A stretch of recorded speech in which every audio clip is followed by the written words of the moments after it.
Selamat malam Ibu-ibu yang dikasih Tuhan.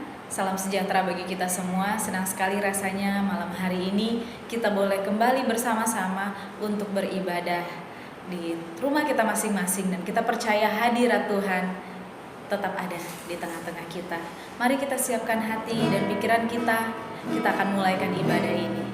Kita naikkan pujian, saatku menyembahmu, Rohmu bekerja. Haleluya.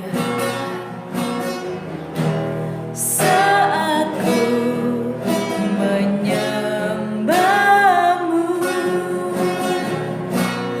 Rohmu bekerja.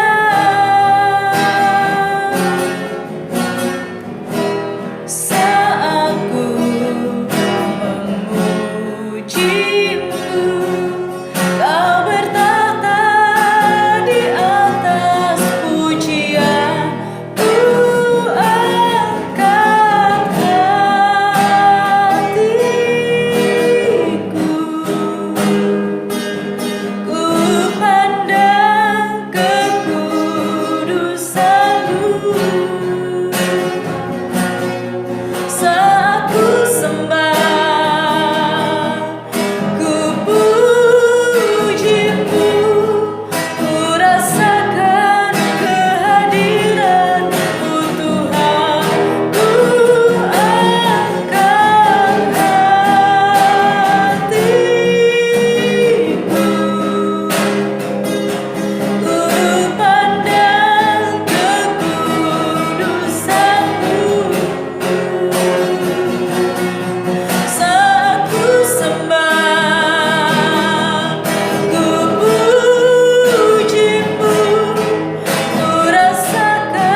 Buat waktu yang indah yang Tuhan berikan bagi kami, untuk kami bersama-sama bersekutu Tuhan di dalam ibadah kami Tuhan. Terima kasih Bapa, pada malam hari ini Tuhan, layakan kami Tuhan untuk masuk lebih lagi Tuhan di dalam hadirat-Mu Bapa. Berkati Tuhan setiap pujian kami Tuhan, biarlah semuanya boleh menyenangkan hati-Mu Tuhan Yesus. Sebentar kami akan mendengarkan kebenaran firman-Mu. Mari berkati setiap kami Tuhan yang mendengarkan kebenaran firman-Mu, agar kami boleh buka hati kami dan Roh Kudus boleh memimpin hidup kami, memperbaharui hidup kami. Berkati hamba-Mu Tuhan yang akan membawakan firman-Mu, biarlah semuanya boleh berasal daripada Tuhan. Terima kasih Bapa, kami siap Tuhan untuk menerima berkat dari firman Tuhan di dalam nama Tuhan Yesus. Haleluya, amin. Puji nama Tuhan. Saya bersyukur pada malam hari ini kalau boleh dipercayakan lewat Ibu Gembala untuk membawakan renungan pada malam hari ini. Malam ini kita akan berbicara tentang satu topik, yaitu sikap hati yang tidak baik. Tuhan memberikan kepada manusia kehendak bebas, kehendak untuk menentukan satu pilihan, untuk memilih dan menentukan sikap hati mereka masing-masing. Terkadang manusia memilih untuk memiliki sikap hati yang baik, tetapi tidak sedikit juga yang memilih untuk memiliki sikap hati yang tidak baik. Dan semuanya itu dipengaruhi oleh siapa yang mempengaruhinya dan apa yang mempengaruhinya. Di dalam Yohanes 12 ayat 4 sampai ke 5, kita buka bersama-sama. Yohanes 12 ayat 4 sampai ke 5. Saya akan bacakan. Tetapi Yudas Iskariot, seorang dari murid-murid Yesus yang akan segera menyerahkan Dia, berkata, "Mengapa minyak narwastu ini tidak dijual 300 dinar dan uangnya diberikan kepada orang-orang miskin?" Seakan-akan secara kemanusiaan Yudas ini memiliki sikap hati yang benar, sikap hati yang baik. Tetapi tidak demikian di hadapan Tuhan. Tuhan tahu bahwa sikap hati Yudas itu tidak baik. Mengapa? Karena ternyata sikap hatinya dipengaruhi oleh kebiasaannya yang tidak baik. Sikap hatinya dipengaruhi oleh hawa nafsunya. Sikap hatinya dipengaruhi oleh dosa. Kita boleh lihat bersama-sama di ayat yang ke-6. Hal itu dikatakannya bukan karena ia memperhatikan nasib orang-orang miskin, melainkan karena ia adalah seorang pencuri. Ia sering mengambil uang yang disimpan di dalam kas yang dipegangnya. Jelas sudah bahwa Yudas meresponi sesuatu hal karena didasari oleh sikap hatinya yang tidak baik, dipengaruhi oleh hawa nafsunya. Oleh sebab itu, kita harus menjaga sikap hati kita. Kita harus benar-benar menjaga hati kita dari segala kejahatan, dari segala dosa dan kebiasaan-kebiasaan kita yang salah, supaya kita memiliki sikap hati yang benar. Kita buka dalam Lukas 6 ayatnya yang ke-45. Lukas 6 ayat 45.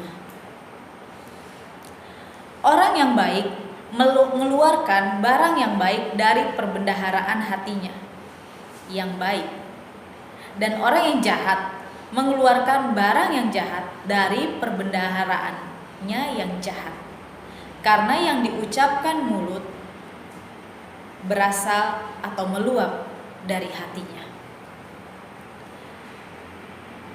Jadi segala sesuatu yang kita lakukan itu semua berasal dari hati. Hati merupakan sentral hidup kita.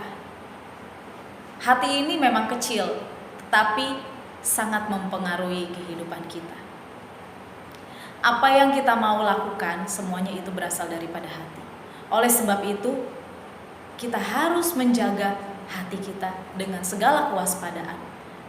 Di dalam Amsal yang keempat ayatnya yang ke-23 dikatakan, jagalah hatimu dari segala kewaspadaan, dengan segala kewaspadaan, karena dari situlah terpancar kehidupan. Sebagai seorang wanita, kita memiliki hati yang sangat sensitif.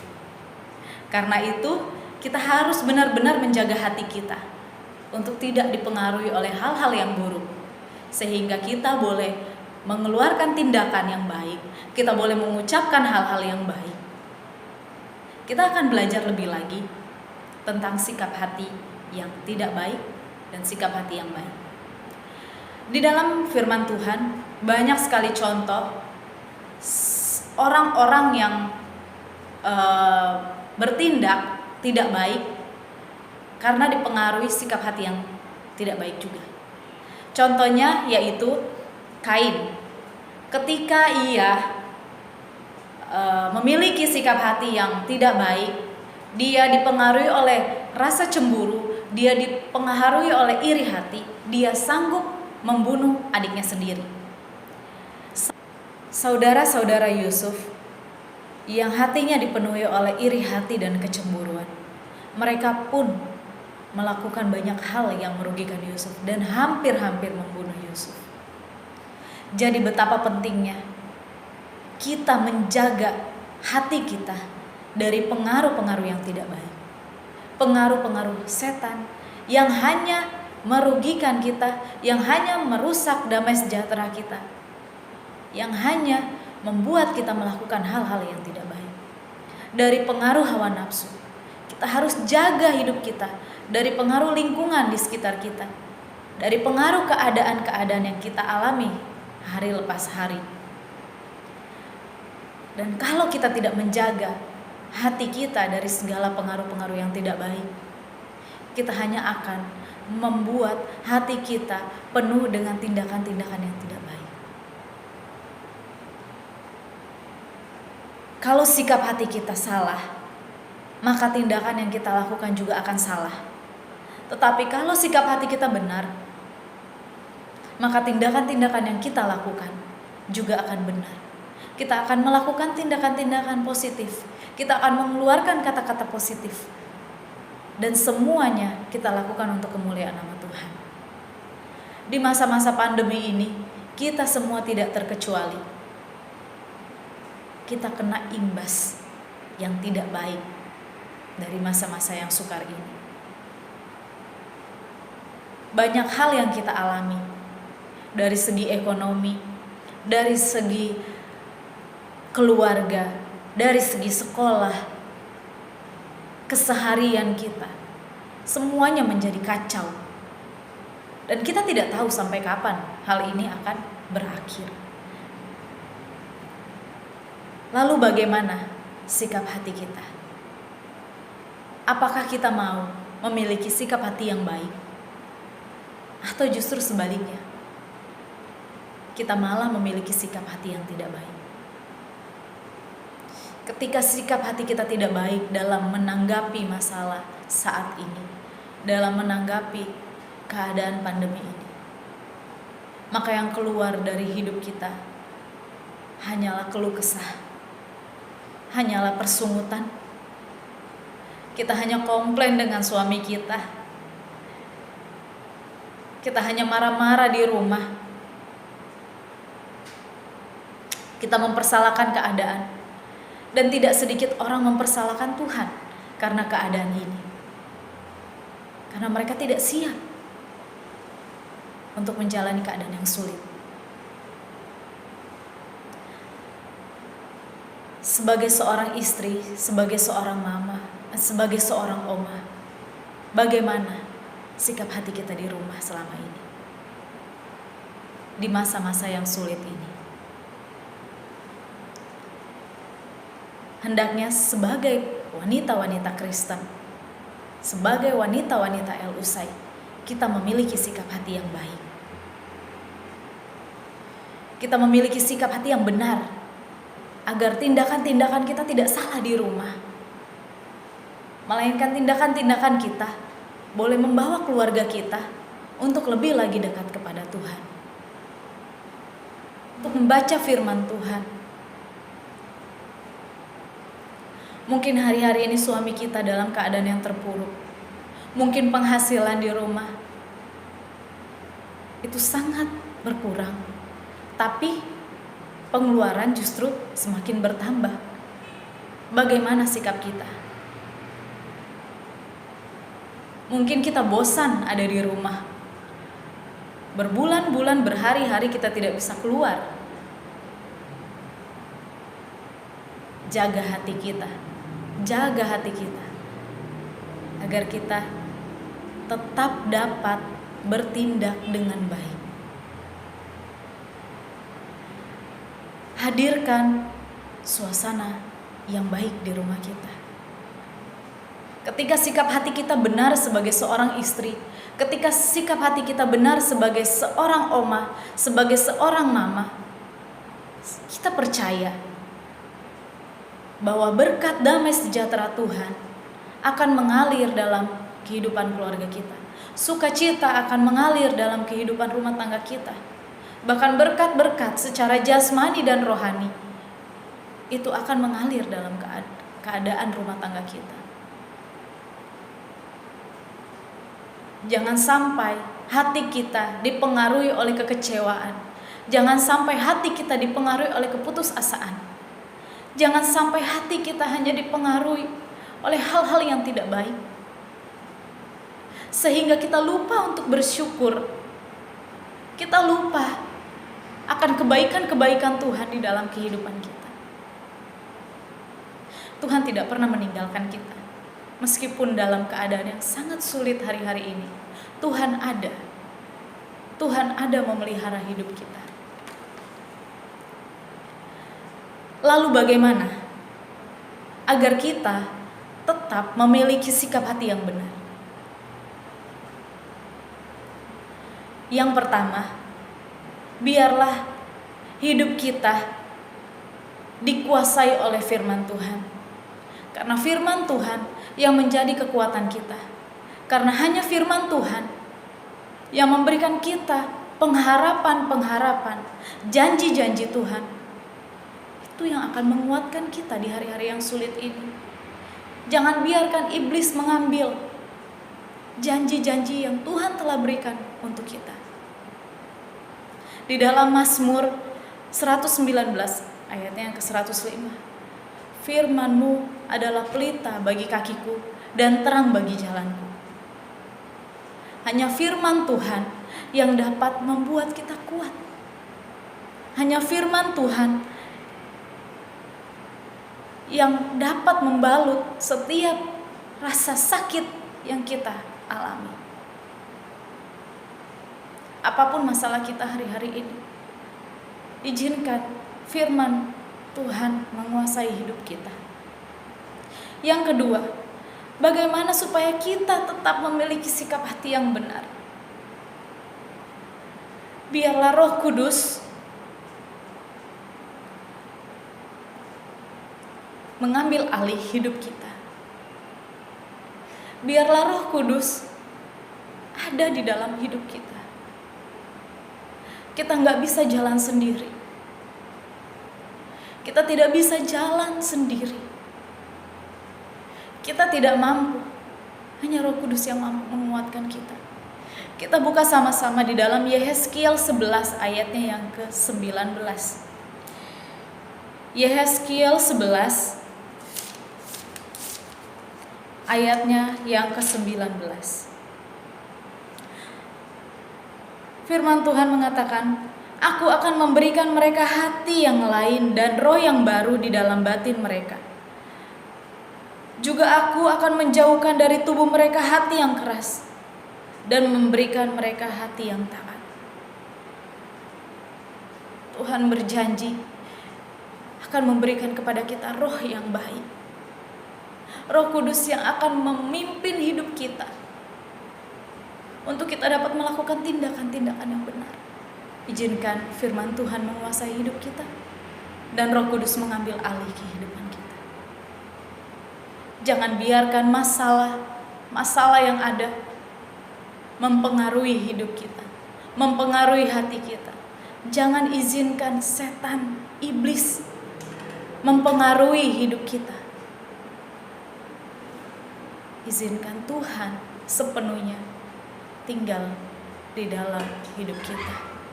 Demikian firman Tuhan yang saya sampaikan pada malam hari ini.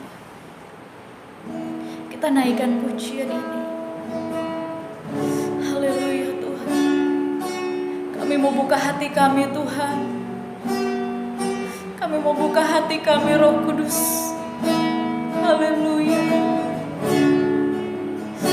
Haleluya, haleluya Yesus.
kami boleh dipengaruhi oleh firman Tuhan. Hati kami dipengaruhi oleh Roh Kudus. Tuhan, jangan biarkan hati kami dipengaruhi oleh kekecewaan. Jangan biarkan hati kami dipengaruhi oleh hal-hal yang buruk, keputusasaan. Tapi biarlah kami boleh mengingat kebaikan-kebaikan Tuhan dalam hidup kami. Mengingat setiap janji-janji Tuhan dalam firman-Mu Tuhan. Ambil alih hidup kami, Roh Kudus, agar kami boleh melakukan tindakan-tindakan yang baik, mengeluarkan kata-kata yang baik, menguatkan suami kami, menguatkan anak-anak kami, menguatkan cucu-cucu kami Tuhan. Di masa-masa yang sulit ini Tuhan, berikan kami kekuatan Tuhan. Berikan kami kesabaran Tuhan sebagai wanita-wanita Elusai Tuhan. Agar kami mampu Tuhan Yesus menjadi terang di rumah tangga kami Tuhan Yesus. Tolong kami Bapa. Tolong kami Tuhan. Kami serahkan hidup kami ke dalam tangan kasih-Mu Bapa. Dan kami percaya berkat damai sejahtera, berkat sukacita, berkat-berkat rohani, bahkan berkat-berkat jasmani Tuhan, Engkau akan limpahkan dalam rumah tangga kami Tuhan Yesus, dalam pelayanan kami Tuhan, dimanapun kami berada Tuhan. Biarlah kami boleh menjadi berkat Tuhan. Kami akhiri Tuhan ibadah yang diberkati Tuhan hanya di dalam nama Tuhan Yesus Kristus. Haleluya, amin. Terima kasih, Tuhan Yesus memberkati.